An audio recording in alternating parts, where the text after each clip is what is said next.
जब इंसान अल्लाह के करीब होता है तो उसका दिल सुकून से भर जाता है, लेकिन उस कुर्ब को और मजबूत करने के लिए 5 खूबसूरत तरीके हैं। पहला, हर नेमत पर अल्हम्दुलिल्लाह कहना और शुक्र अदा करना। दूसरा, कुरान से मोहब्बत करना और रोज थोड़ा पढ़ना। तीसरा, सुबह शाम अल्लाह का जिक्र करना और हर काम में उससे दुआ करना। चौथा, नमाज को सिर्फ अदा न करना बल्कि सजदों को लंबा करना और दिल से अल्लाह से बात करना। और पांचवा, इंसानियत की खिदमत करना और लोगों के लिए आसानी पैदा करना। अगर हम इन 5 बातों को अपनाएं तो अल्लाह का कुर्ब और रहमत हमेशा हमारी जिंदगी में रहेगी। जब इंसान अल्लाह के करीब होता है तो उसका दिल सुकून से भर जाता है, लेकिन उस कुर्ब को और मजबूत करने के लिए 5 खूबसूरत तरीके हैं। पहला, हर नेमत पर अल्हम्दुलिल्लाह कहना और शुक्र अदा करना। दूसरा, कुरान से मोहब्बत करना और रोज थोड़ा पढ़ना।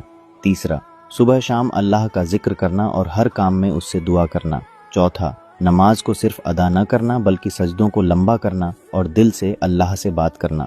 और पांचवा, इंसानियत की खिदमत करना और लोगों के लिए आसानी पैदा करना। अगर हम इन 5 बातों को अपनाएं तो अल्लाह का कुर्ब और रहमत हमेशा हमारी जिंदगी में रहेगी।